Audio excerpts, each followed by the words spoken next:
Hello दोस्तों। तो कैसे हैं आप लोग।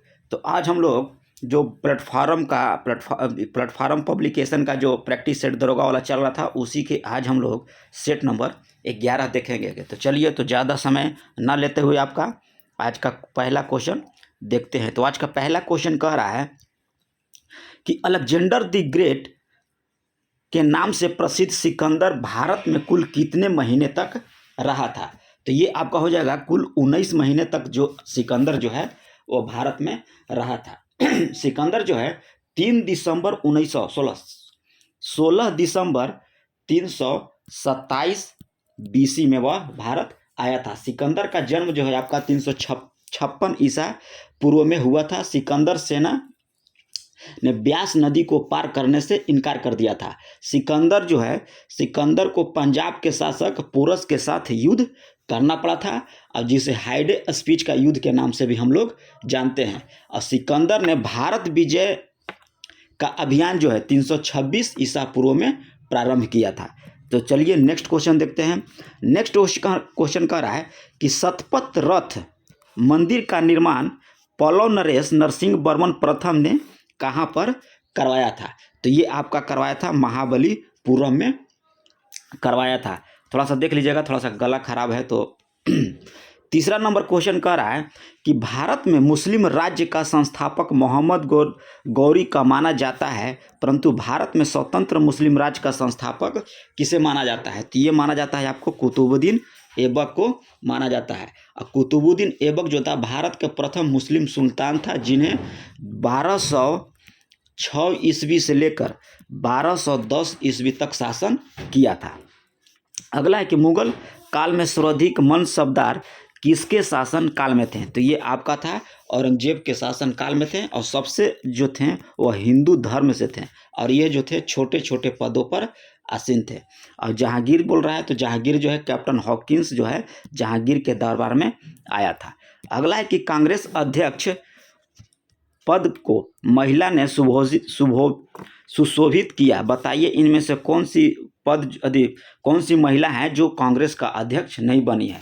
तो सुचेता कृपलानी और विजय लक्ष्मी पंडित जो है यह कांग्रेस के अध्यक्ष नहीं बनी है, जबकि सुचेता कृपलानी जो है ये प्रथम महिला मुख्यमंत्री थी। कौन? सुचेता कृपलानी। और विजय लक्ष्मी पंडित जो थी यह यूएनए महासभा की अध्यक्षता करने वाली प्रथम महिला थी। अगला क्वेश्चन कह रहा है, हाँ, ये सरोजनी नायडू जो है थोड़ा बता देते हैं। सरोजनी नायडू जो है ये आपको 1925 ईस्वी में, कहाँ 1925 ईस्वी में 41वां अधिवेशन कानपुर से, और नलिनी सेनगुप्ता जो थी ये 48वां अधिवेशन जो कांग्रेस का हुआ था 1933 ईस्वी में कलकत्ता में, वहाँ की ये अध्यक्षता की थी। अगला है कि गांधी इरविन समझौता को भारतीय इतिहास में एक महत्वपूर्ण स्थान प्राप्त है। इस समझौता को अन्य किस नाम से भी जाना जाता है। तो ये समझौता को दिल्ली समझौता के नाम से जाना जाता है। अगला क्वेश्चन कर रहा है कि विश्वस्त मूल्य सिद्धांत के आधार पर विषुवत रेखा की लंबाई ज्ञात करने का प्रयास करने वाला प्रथम विद्वान कौन था। तो ये आपका हो जाएगा अरस्तु। अरस्तु एक पुस्तक लिखे थे जिसका नाम था पॉलिटिक्स, और यह राजनीति विज्ञान से संबंधित था। और यहाँ दिया था एरिस्टोथेनिस जो है यह ज्योग्राफी शब्द का प्रयोग किए थे। अगला क्वेश्चन कर रहा है कि संकोच जल विद्युत परियोजना 8वां नंबर कह रहा है कि संकोच जल विद्युत परियोजना किन दो देशों की संयुक्त परियोजना है। तो ये आपका हो जाएगा भारत और भूटान की एक संयुक्त परियोजना है। अगला क्वेश्चन कह रहा है कि एक सूची 1 और सूची 2 को मिलाइए। तो रिएक्टर स्केल जो है यह भूकंप की तीव्रता को मापता है, और बायोफोर्ड स्केल जो है ये हवा की गति को मापता है, और केल्विन स्केल जो है आपका परम ताप, और मिलीबार स्केल जो है आपको दाब को मापता है। तो देख लीजिए ऑप्शन इसका क्या होगा। ऑप्शन हम लोग का हो जाएगा 4, पहला हो जाएगा 3 4 3 4 इसी में है, यानी कि ऑप्शन हो जाएगा ए नंबर। अगला नेक्स्ट क्वेश्चन कह रहा है संविधान सभा में किस देशी रियासतों के प्रतिनिधि जो है भाग नहीं लिए थे। तो ये हो जाएगा आपका हैदराबाद देशी रियासतों के प्रति जो है भाग नहीं लिए थे। और हैदराबाद रियासत से संविधान सभा में 7 प्रतिनिधि ने भेजने का प्रावधान किया था। और संविधान सभा का गठन जो याद रखिएगा कि कैबिनेट मिशन के प्रस्ताव पर किया गया था। और संविधान सभा में कुल याद रखिएगा कि 389 सदस्य थे, जिसमें 93 सदस्य जो थे देशी रियासतों से चुनने का प्रावधान किया गया था। और हैदराबाद देशी रियासत थी, उसमें याद रखिएगा कि करीब 1.5 करोड़ के आसपास इसकी जनसंख्या थी। और सभा का संवैधानिक सलाहकार जाने माने न्यायाधीश BN राव को बनाया गया था। अगला क्वेश्चन का रहा है कि राज्य के नीति निर्देशक सिद्धांत की प्रेरणा किस देश की संविधान से लिया गया है? तो राज्य के नीति निर्देशक सिद्धांत जो है आपका आयरलैंड के संविधान से लिया गया है, भाग 4 के तहत। कितना? भाग 4 के तहत। और इसमें अनुच्छेद 36 से लेकर 51 तक के बीच निहित है। और भाग 4 को ही हम लोग सामाजिक आर्थिक दर्शन कहा जाता है। सामाजिक आर्थिक दर्शन जो है भाग 4 को कहा जाता है। अगला क्वेश्चन कह रहा है संविधान में प्रेस की स्वतंत्रता अलग से उल्लेख नहीं है, यह स्वतंत्रता किस अनुच्छेद में है? तो याद रखिएगा कि यह स्वतंत्रता जो है आपको 19(1)(I) का क में है। और 19 में 7 तरह की स्वतंत्रता दिया गया है, जिसमें 19 का 1 का क जो है इसमें कहा गया है कि बोलने की स्वतंत्रता, प्रेस की स्वतंत्रता। और 19 के 1 का B जो होता है उसमें है कि शांतिपूर्ण बिना हथियार को एकत्रित होने और सभा करने की स्वतंत्रता। और 19 के 1 का C जो पूछेगा उसमें संघ बनाने की स्वतंत्रता। और 19 के 1 का D जो है वह देश के किसी भी क्षेत्र में आप आवागमन की स्वतंत्रता। और 19 का 1 का E जो होता है वह देश के किसी भी क्षेत्र में आप निवास करने या बसने के भी स्वतंत्रता। पहले जम्मू कश्मीर भी नहीं था, लेकिन अब जो है वहाँ भी हो गया है। और 19 का 1 का F कहेगा तो याद रखिएगा संपत्ति की स्वतंत्रता पहले थी, लेकिन अब निरस्त कर दिया गया है। और एक लास्ट आपका हो गया 19 का 1 का G, इसमें कोई भी कानूनी रूप से वैध व्यापार एवं जीविका चलाने के आप स्वतंत्रता हैं। तो ये आपको 7 स्वतंत्रता बता दिए। अगला है 13 नंबर कि संवैधानिक संशोधन हेतु विधेयक सर्वप्रथम कहाँ प्रस्तुत किया जाता है? तो ये आपको संसद में प्रस्तुत किया जाता है। अभी संविधान संशोधन जो है आपका भाग 20 में है। और अनुच्छेद पूछेगा तो आप याद रखिएगा कि 368 में है। और संविधान संशोधन का प्रावधान आप याद रखिएगा कि दक्षिण अफ्रीका के संविधान से लिया गया है। और प्रथम संशोधन आप याद रखिएगा कि 1951 ईस्वी में किया गया था। अगला क्वेश्चन का रहा 14 नंबर कि संसद के दोनों सदनों द्वारा अनुमोदन किए जाने पर उस तारीख से कब तक आपातकाल प्रवर्तन में रह सकता है? तो ये आपका रह सकता है 6 महीना। अब भारतीय संविधान में 3 प्रकार का आपात दिया गया है। एक दिया है 352 जिसमें अनुच्छेद 352 के तहत जिसमें राष्ट्रीय आपातकाल। और एक दिया है आपका 356 जो आपका है राष्ट्रपति शासन। और एक आपका है 360 जिसे हम लोग वित्तीय आपात कहते हैं। और याद रखिए कि अब तक जो है आपातकाल 3 बार लगा है। अगला क्वेश्चन कर रहा है कि निम्न में से किस विधेयक पर विचार विमर्श के लिए राष्ट्रपति ने पहली बार लोकसभा और राज्यसभा की संयुक्त बैठक बुलाई थी? तो ये आपका होगा दहेज निषेध विधेयक 1961 के तहत जो है राष्ट्रपति ने पहली बार लोकसभा और राज्यसभा की बैठक बुलाई थी। और ये संयुक्त बैठक आप याद रखिएगा कि अनुच्छेद 108 के तहत बैठक होता है। और संयुक्त अधिवेशन जो है दूसरी बार याद रखिएगा कि 1978 ईस्वी में हुआ था। देखिए यहाँ हुआ था दूसरी बार 1978 ईस्वी में हुआ था। और तीसरी बार आप याद रखिएगा कि 2002 ईस्वी में हुआ था। अगला क्वेश्चन कह रहा है कि 2011 की जनगणना के अनुसार किस राज्य में सर्वाधिक जनसंख्या घनत्व वाला राज्य का दर्जा प्राप्त है? तो वो आपको बिहार का है। ये 1106 प्रति वर्ग किलोमीटर के हिसाब से यहाँ लोग क्या बोलते हैं निवास करते हैं। और सबसे कम पूछेगा तो याद रखिएगा अरुणाचल प्रदेश। कहाँ? अरुणाचल प्रदेश, मात्र 17 व्यक्ति। और देश पूछेगा तो एक आता है देश मोनाको, उसका नाम है मोनाको। और उसमें करीब 26,150 लोग जो है प्रति वर्ग किलोमीटर की दर पर रहते हैं। अगला है कि विश्व विकास रिपोर्ट निम्न में से किस निकाय का वार्षिक रिपोर्ट है? तो यह आपका हो जाएगा विश्व बैंक का रिपोर्ट है। ये 1978 ईस्वी से चला आ रहा है। कब से? 1978 ईस्वी से प्रकाशित होता आ रहा है। अगला है कि मुद्रास्फीति सिद्धांत तब उत्पन्न होता है जब मुद्रा का विनिमय दर गिर जाती है तो मुद्रा सिद्धांत मुद्रास्फीति उत्पन्न होती है। कागज मुद्रा जारी करने वाला पहला देश कौन था है, तो ये आपका हो जाएगा चीन जो है कागजी मुद्रा जारी करने वाला प्रथम देश है। 20 नंबर का रहा है कि सूची में कौन सा सूची सम्मिलित नहीं है, तो बिक्री कर राज्य सरकार लगाती है, बिल्कुल सही है। आयकर राज्य सरकार और केंद्र सरकार दोनों लगाती है। एक्साइज ड्यूटी केंद्र सरकार नहीं लगाती है बल्कि स्टेट गवर्नमेंट लगाती है। चुंगी कर म्यूनिसिपल कॉरपोरेशन के द्वारा लगाया जाता है। अगला है कि अप्रत्यक्ष कर से आप क्या समझते हैं, तो अप्रत्यक्ष कर जो होता है, अप्रत्यक्ष उसको कहते हैं जो करदाता और सरकार के बीच कर के संदर्भ में कोई सीधा संबंध ना हो, उसे हम लोग अप्रत्यक्ष कर कहते हैं। अगला है कि विश्व के बच्चों का भविष्य किसके द्वारा प्रकाशित किया जाता है, तो ये आपका प्रकाशित किया जाता है विश्व स्वास्थ्य संगठन के द्वारा, यूनिसेफ के द्वारा और द लेसन के द्वारा, यानी कि इनमें से सभी जो है संस्था जो है बच्चों के लिए बच्चों के भविष्य के लिए प्रकाशित करती है। अगला है कि निवेश निर्गत विश्लेषण प्रायः कहलाता है, तो निवेश निर्गत विश्लेषण जो है ये आपका कहलाता है लागत लाभ विश्लेषण। निवेश निर्गत विश्लेषण प्रायः कहलाता है लागत लाभ विश्लेषण। अगला क्वेश्चन कह रहा है कि सरकार ने बीमा व्यवसाय के नियमन के लिए गठन किया था, किसका गठन किया था, तो इंश्योरेंस नियामक विकास प्राधिकरण को गठन किया गया था। 25 नंबर क्वेश्चन कह रहा है कि समय का मात्रक नहीं है, तो प्रकाश वर्ष समय का मात्रक नहीं होता, प्रकाश वर्ष जो है आपका दूरी का मात्रक होता है। ऑप्शन हो जाएगा हम लोग का सी नंबर।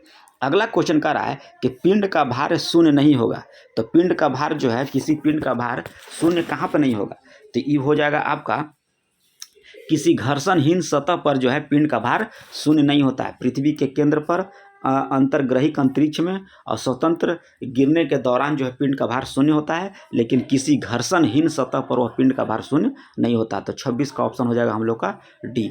अगला क्वेश्चन कह रहा है कि किसी पदार्थ का वह केंद्र जहां उसका संपूर्ण भार प्रभावी होता है क्या कहलाता है, तो वह कहलाता है आपका गुरुत्व केंद्र कहलाता है।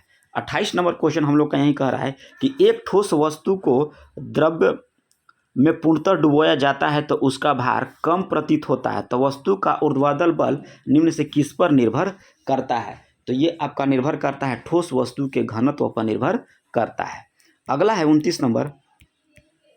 29 नंबर कह रहा है कि सही कथन को चुनिए, तो कह रहा है कि खसरा जो है जीवाणु से होता है। खसरा जो है आपका जीवाणु से नहीं होता है बल्कि यह जो है वायरस के द्वारा होता है, ये कथन आपका गलत हो गया। मलेरिया जो प्लाज्मोडियम से होता है ये सही है। टाइफाइड भी जीवाणु से होता है ये भी सही है। और कुष्ठ रोग विषाणु से होता है नहीं, कुष्ठ रोग जो होता है आपका जीवाणु से होता है, यानी कि ऑप्शन हो जाएगा हम लोग का 2 और 3, यानी कि ऑप्शन हो जाएगा बी नंबर। अगला है 30 नंबर कि 1 ग्राम ईंधन के जलने से मुक्त ऊष्मा को कहा जाता है, तो 1 ग्राम ईंधन जो हम लोग जलाते हैं उसके मुक्त ऊष्मा को हम लोग ऊष्मीयमान कहा जाता है। अगला क्वेश्चन कर रहा है कि मोटर वाहनों को पीछे को दृश्य देखने के लिए किस दर्पण का प्रयोग किया जाता है, तो ये आंसर जो है आपको कमेंट बॉक्स में लिखना है कि मोटर वाहन में पीछे का दृश्य देखने के लिए किस दर्पण का प्रयोग किया जाता है। कमेंट बॉक्स में आप लोग जरूर लिखिएगा, आप लोग का कमेंट का जो है इंतजार रहेगा। अगला है 32 नंबर कि प्रकाश का रंग निश्चित किया जाता है उसके तरंगदैर्घ्य के द्वारा। प्रकाश का जो रंग है उस तरंगदैर्घ्य के द्वारा निश्चित किया जाता है। 33 नंबर क्वेश्चन का रहा है कि निम्नलिखित में से कौन विद्युत का सबसे खराब चालक होता है, तो कार्बन जो है सबसे खराब चालक होता है और वहीं चांदी जो है सबसे अच्छा चालक माना जाता है। अगला है कि एक शुष्क सेल में कौन सी ऊर्जा पाई जाती है, तो एक शुष्क सेल में आपका रासायनिक ऊर्जा पाई जाती है। अगला क्वेश्चन का रहा है कि हाइड्रोजन बम किस सिद्धांत पर आधारित है, तो हाइड्रोजन बम जो है आपका अनियंत्रित श्रृंखला अभिक्रिया पर आधारित होती है। अगला है कि टेलीविजन सिग्नल एक विशिष्ट दूरी के बाद सामान्यतः टीवी सेट द्वारा ग्रहण नहीं किया जा सकता, तो इसका कारण क्या है, तो पृथ्वी की वक्रता के कारण जो है टेलीविजन का सिग्नल जो है विशिष्ट दूरी के बाद जो है वह नहीं ग्रहण करता है, यानी कि ऑप्शन हो जाएगा हम लोग का डी नंबर। अगला है 37 नंबर कि सबसे छोटा कण जिसमें उस तत्व के सभी गुण विद्यमान होते हैं तो उसे हम लोग क्या कहा जाता है, तो उसे हम लोग परमाणु कहते हैं। अगला है कि आधुनिक आवर्त सारणी किसके नियम पर आधारित है, तो ये आपका हो जाएगा मोजले के नियम पर ये क्या बोलते हैं 1913 ईस्वी में दिया था। अगला क्वेश्चन कह रहा है कि हाइड्रोजन के रेडियोधर्मिक समस्थानिक कहते हैं, तो इसको कहा जाता है ट्राइटेरियम को जो है हाइड्रोजन का रेडियोधर्मिक समस्थानिक जो है ट्राइटियम को बोला जाता है। और याद रखिएगा कि हाइड्रोजन के 3 समस्थानिक होते हैं, प्लूटोनियम, ड्यूटेरियम और ट्राइटियम। अगला क्वेश्चन का रहा है 40 नंबर कि हैबर प्रक्रिया किसके विनिर्माण में किया जाता है। तो हैबर प्रक्रिया जो है आपका अमोनिया के निर्माण में किया जाता है। 41 नंबर क्वेश्चन का रहा है कि जंग का रासायनिक संरचना क्या है। तो ये हो जाएगा Fe2O3 और 3H2O जो है आपका रासायनिक संरचना है किसका, रस्ट का या जंग का। 42 नंबर क्वेश्चन का रहा है कि पेंसिल का लेड किसका बना होता है। तो ये आपका होता है ग्रेफाइट का बना होता है पेंसिल का लेड। अगला है कि कास्टिक सोडा का रासायनिक सूत्र क्या होता है। तो कास्टिक सोडा का रासायनिक सूत्र आपका होता है NaOH जो है आपका कास्टिक सोडा का रासायनिक सूत्र होता है। चूना पत्थर का रासायनिक नाम क्या है। तो चूना पत्थर का रासायनिक नाम आपको होता है कैल्शियम कार्बोनेट जो है चूना पत्थर का रासायनिक नाम है। अगला है कि जीव कोशिका पादप कोशिका से भिन्न होते हैं। तो ये आपका होता है कोशिका भीति नहीं होती, हरित लवक नहीं होता है, तारक के केंद्र नहीं होता है, यानी कि ऑप्शन हो जाएगा हम लोग का C नंबर। अगला है कि विश्व युवा कौशल दिवस दुनिया भर में कब मनाया जाता है। तो विश्व युवा कौशल दिवस जो है आपका 15 जुलाई को मनाया जाता है। और 20 जुलाई को ही 15 जुलाई को विश्व युवा कौशल दिवस मनाया जाता है। और 20 जुलाई जो है USA में मून लैंडिंग दिवस के रूप में मनाया जाता है। कहाँ, USA में, भारत में नहीं, USA में 20 जुलाई को। और आपका हो जाएगा 10 जुलाई को यहाँ मनाया जाता है राष्ट्रीय मत्स्य किसान दिवस जो है आपका 10 जुलाई को मनाया जाता है। 47 नंबर क्वेश्चन कर रहा है कि अमोद और प्रमोद अकेले अकेले काम करते हुए एक दीवार को क्रमशः 15 दिन और 24 दिन में रंग सकते हैं। वह एक साथ काम करना शुरू करते हैं, लेकिन काम पूरा होने से 11 दिन पहले अमोद जो है काम छोड़कर चला जाता है। तो कार्य पूरा करने में कुल कितना दिन लगेगा। तो आपको इस टाइप का क्वेश्चन रहेगा तो आप याद रखिएगा कि मान लीजिएगा कि पूरा काम जो है आपको T समय में होता है। तो कौन जा रहा है, 11 दिन पहले अमोद जा रहा है। तो अमोद पूरा काम कितना दिन में करता है, तो 15 दिन में, यानी कि T माइनस 11 दिन प्लस हो जाएगा T दिन, यानी कि जब अमोद चला जाएगा तो पूरा काम कौन करेगा, प्रमोद करेगा। तो प्रमोद कितना दिन में करेगा, तो T समय में करेगा और वो करता है 24 दिन में। अब पूरा काम जो होता है आपका एक होता है, यहाँ से T का मान निकाल लीजिएगा तो T का मान आपको हो जाएगा 16 दिन। अगला क्वेश्चन कह रहा है कि खाद्य पदार्थों को हम किस इकाई में माप सकते हैं। तो यह आपका कैलोरी में हम लोग मापते हैं। अगला है कि विटामिन A का समृद्ध स्रोत क्या है। तो ये आपका हो जाएगा समृद्ध स्रोत जो है आपका गाजर हो जाएगा। अब विटामिन A का रासायनिक नाम आप याद रखिएगा होता है रेटिनॉल। विटामिन A का रासायनिक नाम क्या होता है, रेटिनॉल होता है। विटामिन A की कमी से हम लोग का होता है रतौंधी। अगला है 50 नंबर कि कौन सा रोग जो है जलवाहित रोग है। तो दस्त जो है आपका जलवाहित रोग है। अगला कह रहा है कि घटते हुए क्रम में मानव शरीर में विद्यमान प्रमुख तत्व बताइए।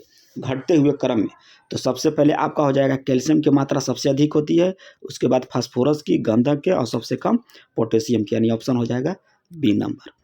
52 नंबर क्वेश्चन कह रहा है, यहीं 52 में कह रहा है कि निम्नलिखित में से कौन सी एक ऐसा पौधा का उदाहरण है जो बीज तो लाते हैं पर फल नहीं देते हैं। तो ये आपका हो जाएगा चीड़ का वृक्ष जो है आपका बीज देता है लेकिन फल नहीं देता है। प्रकाश संश्लेषण पर्णहरित की भूमिका निभाती है। तो ये आपका हो जाएगा प्रकाश अवशोषण में।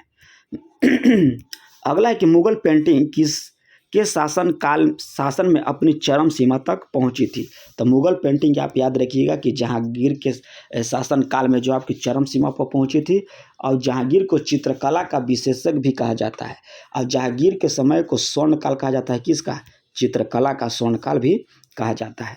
अगला है कि राष्ट्रीय पोषण पदार्थ संस्था कहाँ स्थित है। तो ये आपका हो जाएगा हैदराबाद में राष्ट्रीय पोषण पदार्थ संस्था। एक पूछता है कि केंद्रीय पक्षी अनुसंधान केंद्र, तो आप याद रखिएगा इज्जत नगर यूपी में है। एक पूछता है कि केंद्रीय कृषि सांख्यिकी संस्था, तो केंद्रीय सांख्यिकी संस्था आपका याद रखिएगा कि नई दिल्ली में है। अब एक चेन्नई में पूछता है राष्ट्रीय समुद्री प्रौद्योगिकी संस्थान कहाँ है, तो चेन्नई में है। और एक पूछेगा आपका दिल्ली वाला, तो दिल्ली में आपका किसान संस्था जो है केंद्रीय किसान सांख्यिकी संस्था जो है दिल्ली में स्थित है। तो ये रहा 55 क्वेश्चन। 56 नंबर देखते हैं कि कर्नाटक संगीत का प्रकार नहीं है। तो टम्पा जो है कर्नाटक संगीत का नहीं है बल्कि यह पंजाब का है। कहाँ का है, पंजाब का है। नेक्स्ट क्वेश्चन का रहा है कि सितारवाद से जुड़े हुए नहीं थे। तो याद रखिएगा कि उस्ताद अली खां जो है आपका सितारवाद से नहीं जुड़े थे, बल्कि ये सरोद से जुड़े हुए थे। किससे थे? सरोद से। और पंडित रविशंकर आपका है सितार से। कहाँ से हैं? सितार वह बजाते थे। अगला है कि बौद्ध धर्म की स्थापना कब किया गया था? बौद्ध धर्म की स्थापना 6ठी शताब्दी ईसा पूर्व में किया गया था। अगला है कि अनलेटक्स किसकी पवित्र पुस्तक है? तो ये आपका हो जाएगा कन्फ्यूशियस की। किसकी है? कन्फ्यूशियस की है। और कन्फ्यूशियस जो है चीन का जो है महान दार्शनिक था। अगला है कि अभी तक कुल कितने उच्च न्यायालय हैं? तो अभी तक आपका है कुल 25 उच्च न्यायालय है। अब सबसे पहले कोलकाता, मुंबई और मद्रास उच्च न्यायालय की स्थापना जो है आपको 1862 ईस्वी में किया गया था। और पटना उच्च न्यायालय याद रखिएगा, पूछ सकता है, 1916 ईस्वी में इसकी स्थापना किया गया था। और उच्चतम न्यायालय की स्थापना पूछेगा तो याद रखिएगा कि 26 जनवरी 1950 ईस्वी को। और उसका उद्घाटन पूछेगा तो याद रखिएगा कि 28 जनवरी 1950 को उद्घाटन किया गया था और 26 जनवरी 1950 को आपको स्थापना किया गया था। इसका देखिए क्वेश्चन आप लोग थोड़ा सा लंबा होगा, बना लीजिएगा, है ना। इसका हम लोग आंसर बता देते हैं। 61 का आपका आंसर हो जाएगा सी नंबर। अगला क्वेश्चन का रहा है कि मध्य प्रदेश उच्च न्यायालय का पीठ कहाँ स्थित है? तो ये आपका जबलपुर में है, मध्य प्रदेश का। और मध्य प्रदेश उच्च न्यायालय की स्थापना याद रखिएगा 1956 ईस्वी में हुआ था। अगला है कि भारतीय संविधान के किस अनुच्छेद में हिंदी को राजभाषा के रूप में घोषित किया गया? तो ये आपका किया गया है अनुच्छेद 343 के तहत जो है घोषित किया गया है। और अनुच्छेद 345 में आपका कहा गया है राज्यों की भाषा से संबंधित है। राज्यों की भाषा से संबंधित है अनुच्छेद 345। और 348 जो आपका है यह उच्चतम और उच्च न्यायालय के न्यायाधीशों में भाषा से संबंधित है, अंग्रेजी भाषा के लिए। अगला क्वेश्चन का रहा है 63-64 नंबर कि सुमेलित सूची 1 को सूची 2 में मिलाइए था। एक तरफ राज्य दिया है, दूसरी तरफ उसका राज्य का त्यौहार दिया है। तो तमिलनाडु में आपका पोंगल हो जाएगा। पश्चिम बंगाल आपका हो जाएगा डोल पूर्णिमा पश्चिम बंगाल में। और केरल में आपका हो जाएगा ओनम। और असम में आपका हो जाएगा बिहू। तो ऑप्शन देख लीजिएगा, इसका ऑप्शन हो जाएगा हम लोग का डी नंबर। कौन सा हो जाएगा? D number. अगला है कि एक कार को 16,000 पे खरीदी गई और 10% प्रति वर्ष के हिसाब से कम होता है, तो 2 साल के बाद इसका मूल्य क्या हो जाएगा? तो ये हो जाएगा आपका 16,000 P/1 माइनस कम हो रहा है ना, तो 10/100 और उसका घात ले लेंगे 2 साल। और यहाँ से P का मान हम लोग निकाल देंगे, तो इसका आंसर हो जाएगा आपको 12,960 रुपया। अगला है कि भारतीय नोबेल पुरस्कार विजेता से संबंधित निम्नलिखित में से कौन सा जोड़ा सुमेलित नहीं है? तो मदर टेरेसा को भारतीय नोबेल पुरस्कार 1913 में दिया गया था, अरविंद खुराना को 1968 में, सीवी रमन को 1930 में, और मदर टेरेसा को 1978 में नहीं बल्कि उनको 1979 ईस्वी में नोबेल पुरस्कार से सम्मानित किया गया था। तो हम लोग का ऑप्शन हो जाएगा डी नंबर। अगला है कि संयुक्त राष्ट्र महासभा का प्रथम नियमित सत्र कहाँ आयोजित हुआ था? तो सबसे पहला पूछ रहा है, तो ये आपका हो जाएगा लंदन में। कहाँ हो जाएगा? लंदन में। और अभी संयुक्त राष्ट्र महासभा में कुल 193 देश सम्मिलित हैं वर्तमान में। अगला क्वेश्चन कर रहा है 78 नंबर कि एक चक्रवृद्धि ब्याज द्वारा 1 वर्ष के अंत में 650 रुपया है और 2 वर्ष के अंत में 676 रुपया है। तो ये बना लीजिएगा, थोड़ा सा लंबा होगा, थोड़ा सा यहाँ जगह की कमी की वजह से हम नहीं बना पाते हैं, ठीक है। बना लीजिएगा, इसका आंसर हम लोग बता दे रहे हैं 625 होगा। अब एक पूछ रहा है 69 का क्वेश्चन, ये भी मैथ है, तो ये भी बना लीजिएगा, थोड़ा सा जगह की वजह से हम मैथ नहीं बना पाते हैं। तो 69 नंबर जो आपका इसका आंसर हो जाएगा सी 5%। अगला क्वेश्चन कह रहा है 1962 में भारत का प्रथम भारी जल संयंत्र कहाँ स्थापित किया गया था? ये किया गया था आपको बड़ोदरा में। कहाँ किया गया था? बड़ोदरा में किया गया था। भारत के बीमारू राज्यों में सबसे घना आबादी राज्य किसका है? तो ये आपका बिहार का है। 1106 व्यक्ति प्रति वर्ग किलोमीटर। अगला है कि ग्राम पंचायत का चुनाव चुने हुए सदस्य उप मुखिया का चुनाव करते हैं, तो उप मुखिया के निर्वाचन के संदर्भ में कौन सा कथन जो है आपका सही नहीं है? तो यह उप मुखिया के चुनाव मुखिया मतदान होगा, ये कथन आपका जो है गलत है। 73 नंबर क्वेश्चन कह रहा है कि ग्राम सभा एक या अधिक संख्या में निगरानी समिति का गठन कर सकती है। इस समिति का गठन किसके द्वारा किया जा सकता है? तो इस समिति का गठन जो ऐसे व्यक्तियों से जो ग्राम पंचायत का सदस्य नहीं हो। ऑप्शन हो जाएगा डी नंबर। अगला है कि भारतीय राज्य म्यांमार देश की सीमा पर स्थित नहीं है। तो कौन सी राज्य जो है कह रहा है कि भारतीय राज्य जो है म्यांमार देश की सीमा पर स्थित नहीं है। तो इसका हो जाएगा त्रिपुरा जो है यह म्यांमार की सीमा पर स्थित नहीं है। अगला है कि निम्नलिखित में कौन सा एक यमुना की सहायक नदी नहीं है? तो यमुना की सहायक नदी चंबल जो है यमुना की सहायक नदी है। खोन नदी रामगंगा जो है यमुना की सहायक नदी है। खोन नदी जो है रामगंगा की प्रमुख सहायक नदी होती है। अगला है कि कौन सा द्वीप जो है नॉर्वे के अधीनस्थ क्षेत्र में नहीं आता है? तो ये आपका हो जाएगा प्यूर्टो जो है आपका नॉर्वे के अधीनस्थ क्षेत्र में नहीं आता है। अगला है कि सोसाइटी ऑफ जीसस नामक संगठन का आधार क्या है? तो ये सोसाइटी ऑफ जीसस नामक संगठन जो है एक सैन्य संगठन है। लुजोन की संधि का संबंध किस देश से है? तो ये फ्रांस और तुर्की के बीच जो है लुजोन की संधि हुआ था। अगला है कि निम्न में से किस अम्ल वर्षा की घटना को सर्वप्रथम प्रकाश में लाने का श्रेय दिया जाता है? तो ये आपका दिया जाता है रॉबर्ट एंग्स स्मिथ को जो है अम्ल वर्षा की घटना को सर्वप्रथम प्रकाश लाने का श्रेय दिया जाता है। अगला है 80 नंबर कि धर्मनिरपेक्षता प्रेरित करता है। तो धर्मनिरपेक्षता जो है आपका प्रेरित करता है वोट बैंक की राजनीति का। अगला है कि विवाह की उत्पत्ति किससे मानी जाती है? तो विवाह की उत्पत्ति जो है आपका मानवीय इच्छाओं से उत्पत्ति मानी जाती है। अगला है कि मर्दानी निम्न में से किस राज्य की परंपरागत युद्ध कौशल है? तो मर्दानगी आपका हो जाएगा महाराष्ट्र का। अगला है देखिए यहाँ से करंट का स्टार्ट होता है और याद रखिएगा कि दरोगा में कम से कम 10 से 15 के बीच क्वेश्चन जो है आपका करंट का क्वेश्चन रहता है। तो करंट पर पूरा फोकस आप लोग रखिएगा। पूछ रहा है कि फीफा विश्व कप 2026 की मेजबानी किस देश को दिया गया था? अमेरिका, कनाडा और मैक्सिको को दिया गया है, यानी कि ऑप्शन हो जाएगा उपर्युक्त सभी। अगला है कि BBC India sport women of the year पुरस्कार 2022 किसने जीता? तो बीबीसी पूछ रहा है तो ये आपका होगा मीराबाई चानू को मिला है। 85 नंबर क्वेश्चन का रहा है कि as good as my word नामक पुस्तक किसके द्वारा लिखा गया? तो ये के.एम. चंद्रशेखर के द्वारा लिखा गया है। My life as a comrade पुस्तक किसकी आत्मकथा है? तो ये आपका के शैलजा की आत्मकथा है, my life as a comrade.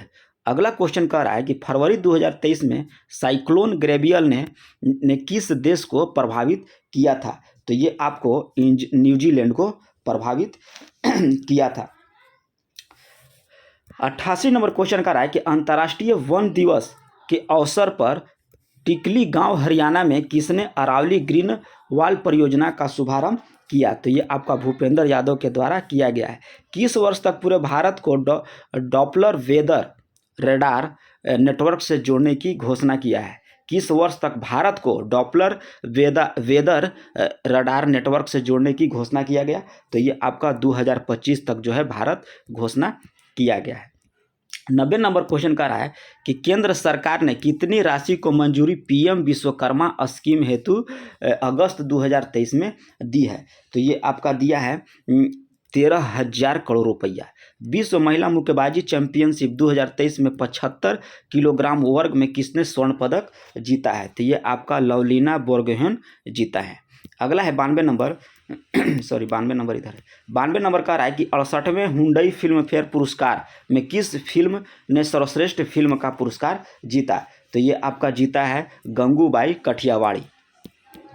93 number question कह रहा है कि केंद्रीय बजट 2023-24 की 7 प्राथमिकताएं सप्तवर्षीय योजना में क्या शामिल नहीं है? तो ये इसमें आपका हेल्थ सेक्टर शामिल नहीं है बल्कि युवा शक्ति, वित्तीय क्षेत्र और समावेशी विकास शामिल है। अगला है कि 26 मार्च 2023 को लॉन्च किए गए वन वेब इंडिया 2 मिशन के लिए इस्तेमाल किए गए लॉन्च वाहन का नाम क्या है? तो ये आपका हो जाएगा LV-M3 यानी कि ऑप्शन हो जाएगा एप्पल।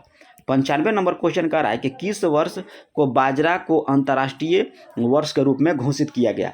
तो ये आपका 2023 को बाजरा वर्ष के रूप में घोषित किया गया है। अगला है कि किस राज्य सरकार ने पदोन्नति को विकलांग कर्मचारी हेतु 4% आरक्षण की घोषणा किया है? तो ये आपका महाराष्ट्र सरकार जो है विकलांगों कर्मचारियों के हेतु 4% आरक्षण की घोषणा किया है। अगला है कि सिडनी क्रिकेट ग्राउंड ने ब्रायन लारा के नाम वाले गेट का अनावरण किस खिलाड़ी के नाम पर किया गया? तो ये आपका किया गया सचिन तेंदुलकर के नाम पर किया गया है। अगला है कि सबाल्टन स्कूल ऑफ हिस्ट्री के जनक कौन थे जिनका 29 अप्रैल 2023 में निधन हो गया? तो ये आपका रंजीत गुहा थे।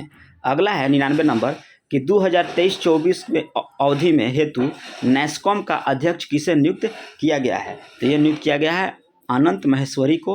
और आज का लास्ट क्वेश्चन है कि 5 मार्च 2023 को रियाद में आयोजित संतोष ट्रॉफी 2023 का फाइनल किसने जीता? तो ये आपका कर्नाटक राज्य जीता है। तो ये रहा है आप लोग का 100 क्वेश्चन का प्रैक्टिस सेट। तो कितना नंबर आया कमेंट में ज़रूर लिखिएगा, और चैनल पर पहली बार हैं तो सब्सक्राइब कर लीजिएगा और ग्रुप में ज़रूर शेयर कीजिएगा। तो मिलते हैं नेक्स्ट वीडियो में, तब तक के लिए धन्यवाद।